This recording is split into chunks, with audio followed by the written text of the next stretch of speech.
IT job కోసం చూస్తున్నారా? ఐటీలో కెరియర్ బిల్డ్ చూసుకోవాలనుకుంటున్నారా? అయితే సమాధానం కోడింగ్ ట్యూటర్. ఒక సీరియస్ విషయం సార్. మీరు ఇండస్ట్రీలోకి ఎప్పుడైతే ఎంట్రీ ఇచ్చారో అప్పటికే మీకు పెళ్ళి ఉంది. అప్పటిదాకా అసలు చాలా తక్కువ సంపాదన ఉన్న లైఫ్, బట్ గొప్పగా లేదు. బట్ అప్పుడు చాలా సక్సెస్ఫుల్గా లైఫ్ని లీడ్ చేశారు. ఇండస్ట్రీలోకి వచ్చిన తర్వాత మీకంటూ ఒక గుర్తింపు వచ్చింది, మీరు బిజీ అయ్యారు. అలాంటి టైంలో ఫ్యామిలీ డిస్టర్బ్ అవ్వడానికి కారణం ఏంటి? అంటే కొన్నిసార్లు మ్యాటర్లు అంటే మనకు మనస్పర్ధలు చిన్న చిన్నవి వస్తూనే ఉంటాయి. ఒక టైం వస్తుంది ఎట్లా అంటే ఇంకా వద్దు, ఎందుకు రోజు కొట్లాడుకొని రోజు ఇది పరిశాన అనే దానికంటే దూరం ఉంటే బెటర్ కదా. ఊరికి ఒకరినొకరు అనుకొని ఒకరినొకరు కొట్టుకొని తిట్టుకొని ఇంకా ఏదేదో నెగిటివ్ ప్లాన్లు చేసుకొని ఇవన్నీ చేసేదానికంటే గమ్మున వెళ్ళిపోతే అయిపోతుంది కదా.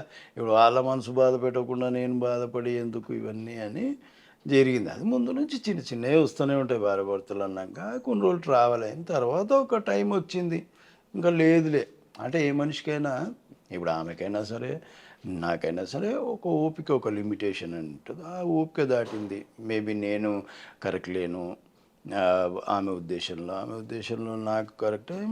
ఇలాంటివి ఏవో జరుగుతాయి. ఎవరు పర్ఫెక్టు ఎవరు రాంగ్ అని నేను చెప్పను. మిస్టేక్లు రెండు తరఫులు ఏవో జరిగింటాయి. సో అది ఎక్కడో మైండ్లో కూర్చుంది. ఒక టైం వచ్చింది, ఇంకా మనం బెటర్. ఇది మీ వ్యక్తిగత విషయం సార్. చాలా ఇంటర్వ్యూలో మీరు ఇదే మాట చెప్పారు. అయితే నేను మీ క్లోజ్ సర్కిల్లో, మీరు సినిమా ఇండస్ట్రీలో క్లోజ్ సర్కిల్లో కొంతమంది, నేను పేరు చెప్పలేను, కో డైరెక్టర్ సత్యం గారు చుట్టూ ఉండే కొంతమంది మనుషులతో మాట్లాడాను. శేఖర్ గతంలో ఒక 12 ఏళ్ల క్రితం తన లైఫ్లో ఇది జరిగినప్పుడు అంతగా బాధపడలేదు, కానీ సరే టైం ఇలా వచ్చింది అలా జరిగిపోయిందని అనుకున్నాడు. కానీ గత 2-3 ఏళ్ళ నుంచి శేఖర్ ఈ విషయంలో చాలా మదన పడుతున్నాడు లోపల. ఆ టైంలో నేను ఆ సిచ్యువేషన్స్ని సరిగ్గా హ్యాండిల్ చేసి ఉండాల్సింది, నేను సరిగ్గా హ్యాండిల్ చేయలేదు, కొంచెం బెటర్గా హ్యాండిల్ చేస్తుంటే మేబీ మేము కలిసి ఉండేవాళ్ళమేమో అని చెప్పి శేఖర్ బాధపడుతున్నాడు. గత 2-3 ఏళ్ళ నుంచి ఈ బాధ ఎక్కువైంది అని చెప్పి నాకు కొంతమంది చెప్పారు. నేను ఏం బాధపడుతున్నా, వాళ్ళు కూడా ఏం బాధపడుతున్నారు, నేనేం బాధపడుతున్నారు. కాకపోతే నాదే మిస్టేక్. నేను కొద్దిగా బాగా లేజీ, ఏదైనా చెప్తే విన్నాను అంత ఈజీగా. ఎవరి దగ్గరికన్నా వెళ్ళు కాలు, ఏదైనా వర్క్ దొరికితే మనకు డబ్బులు వస్తాయి, ఆమె వింటే నేనేమో లేజీ ఫీలోని. అట్లాంటివి కూడా కొన్ని ఉన్నాయి నా దగ్గర. అంతేగాని నేనేం బాధపడతలేను. వాళ్ళు బాగుంటే చాలు అనే ఫీలింగే తప్ప ఇంకా వేరే ఏం లేదు. నేనేం మదన పడట్లేదు. అసలు దేనికి మదన పడాలో కూడా నాకు తెలియదు. నేను అంతా అనుకోనే కదా, మేము ఒకరికొకరు అనుకునే ఇది అయిపోయినాక మదన పడి ఏం లాభం. అదేం లేదండి, అది ఊరికే అది ఉట్టి మాటలు. అండ్ ఈ మొత్తం వ్యవహారంలో శేఖరు మీరు అన్నట్టు లేజీ అని చెప్పి కొంత అన్నారు. అదైతే నాకు తెలిసేసరికి మీరు చెప్తే తెలిసింది. నాకు ఇంకో విషయం తెలిసింది, ఫైనాన్షియల్గా శేఖరు డిసిప్లిన్గా ఉండడు. అది కూడా చాలా పెద్ద ఇంపాక్ట్ అయింది అతని జీవితంలో. అది నాకు ఎప్పుడు అంతే. అంటే డబ్బు అంటే పెద్దగా ఆలోచించాను. ఇప్పుడు ఉన్న దాంట్లో తృప్తి పడడం ఒకటి, నాకు వర్క్ ఉండాలనుకోవడం. అదే ఒక్కోసారి వర్క్ లేని రోజులలో కూడా నేను ఎప్పుడు బాధపడలేదు. మేబీ నా టైం లేదు, వస్తుందేమో అనే ఉన్నా. ఇప్పుడు నా వెనకాల వచ్చిన వాళ్ళు ఎదుగుతూ ఉన్నా, చూస్తున్నా, అందరూ మంచి పొజిషన్లో ఉన్నారు, నాతో పాటు ఉన్న వాళ్ళు మంచి పొజిషన్లో ఉన్నారు, నేను లేనని నేను ఎప్పుడు బాధపడను. ఏమో ఇన్నేళ్ళు భగవంతుడు కాపాడిండు, 25 ఏళ్ళు అవుతుంది వచ్చి, ఇన్నేళ్ళ నుంచి భగవంతుడు కాపాడిండు, ఏదో వర్క్ ఇస్తున్నాడు, ఎందుకు ఆయన నడిపిస్తాడు నేను అని ఉందే తప్ప వాడు ముందుకు పోయిండు వీడు ముందుకు పోయిండు ఈ ఫీలింగ్ కూడా ఉండదు నాకు ఎప్పుడు. పెద్దగా ఆలోచించు సార్. అంటే సారీ టు ఇంటరప్ట్, మధ్యలో మాట్లాడుతున్నందుకు.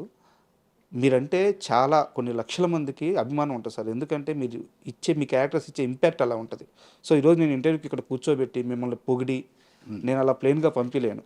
సో మీ దగ్గర ఒక సమస్య ఉంటే నేను ఆ సమస్యను కూడా ప్రస్తావించాల్సిన అవసరం ఉంటుంది. మీరు ఇప్పుడు దాకా ఏం చెప్పారంటే, నాకు క్యారెక్టర్స్ వస్తే తీసుకుంటాను, రాని మనం ఏం చేయలేము, నాకేం బాధలేదు అన్నారు. బట్ ఇక్కడ సమస్య ఏంటంటే, మీరు కష్టపడి సంపాదించిన డబ్బులు కూడా క్యారెక్టర్స్ దేవుడు ఇచ్చాడు, సంపాదించుకున్నారు.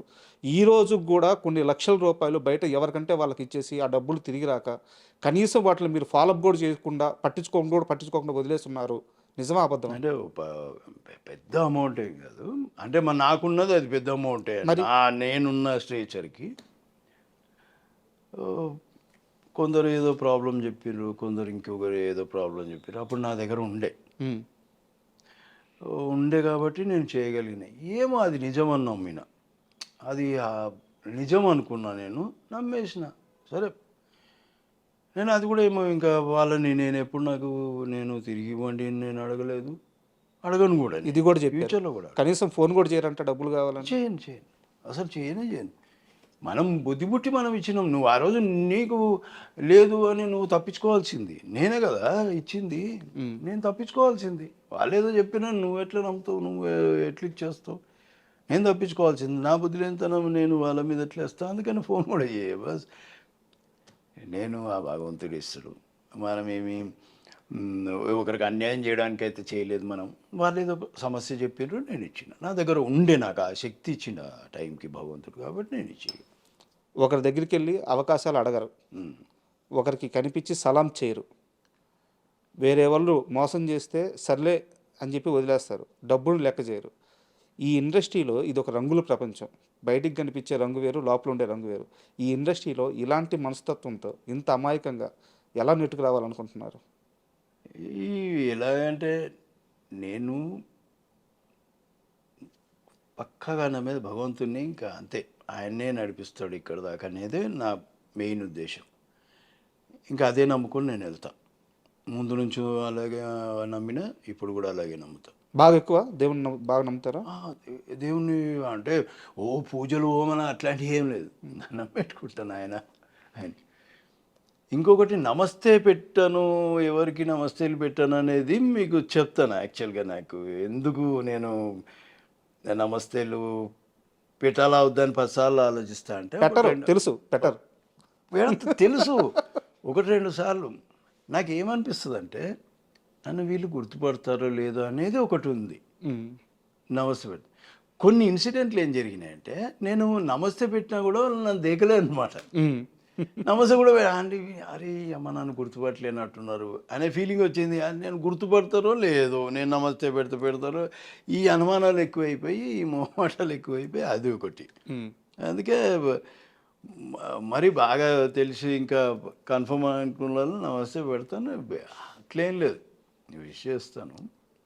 కొందరంటే పరిచయం లేదు కదా మనకి, పలుకుతారో లేదో, ఎలా రియాక్ట్ అవుతారో అనేది ఒకటి, ఏదో పిచ్చి ఆలోచన అది, ఆ సైకలాజికల్గా అది అట్లాంటివి అంతే. ఇంకా నమస్తే వెళ్ళను, ఎవరిని వేషం అయితే అడగను.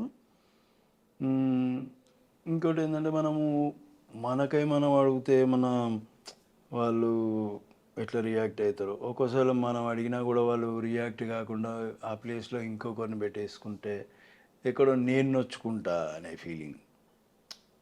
అరే నేను సెట్ కాలేకపోయినా, నేను అడిగినా కదా అవి వేషము, ఎందుకు ఎలా అంటే నాకు టాలెంట్ లేదనా ఏదా, ఇట్లాంటివి ఎందుకు నాకు, అది కొన్ని ఉంటాయి అవి.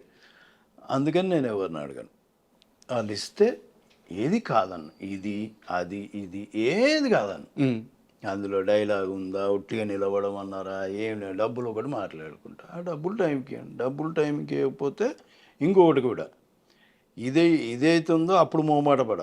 డబ్బులు ఇవ్వకపోతే ఇప్పుడు నాకు ఒకసారి అడుగుతా, 2 సార్లు అడుగుతా, 3 సార్లు అడుగుతా, ఇంట్లో కూర్చుంటా. నా పైసలు పంపి అప్పుడు వస్తా, ఇప్పుడు చేసే కూడా నాకు పంపి అప్పుడు వస్తా. ఈ విషయంలో మాత్రం స్ట్రిక్ట్.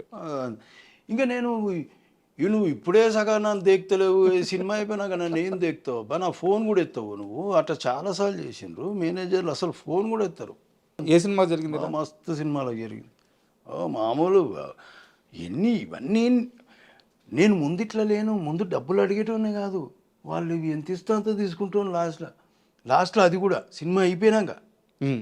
ఇప్పుడు ఏంటంటే నాకు ఈ 2 రోజులు చేస్తున్నా కదా, ముందు పంపించారు. ఎందుకంటే అట్లా చేసిరు మరి. ఇప్పుడు ఈ చక్కర్లో ఏమైపోయిందంటే, ఎవరిని నమ్మాలనో ఎవరిని నమ్మొద్దో కన్ఫ్యూజన్లో ఉన్నా నేను. అంతే కదా. అందుకని ఇది పెట్టేసిన సిస్టమ్. ఇంకోటి ఎవరు వచ్చినా కూడా ఇంకొకటి ఏంటంటే, ఇప్పుడు వాళ్ళు నాకై వచ్చి సార్ ఇది చిన్న సినిమా ఇలా ఎట్లా అంటే, నేను చెప్పినంత వరకు చెప్తా వాళ్ళకి. నేను కూడా చిన్న ఉన్నాయా అన్న ఏం ఆస్తులు గిస్తులు ఏం లేవు నేను ఇట్లా నాకేం లేదా కానీ మీరు సరేలే ఇంకా పోనీ ఏమి ఇస్తారు చెప్పండి మీరు మరీ అన్యాయంగా మాట్లాడితే ఏమన్నాను సారీ అంట ఇంకా వాళ్ళు ఏదో కొద్దిగా ఓకే అనుకుంటే తీసుకుంటూ వెళ్ళి చేసేస్తాం కానీ ఆ చిన్న సినిమా వాళ్ళు కూడా చాలా మర్యాదగా మంచి పద్ధతిలో చేస్తారు వాళ్ళు రిసీవింగ్ కానీ అట్లా కానీ అంతా బాగుంటుంది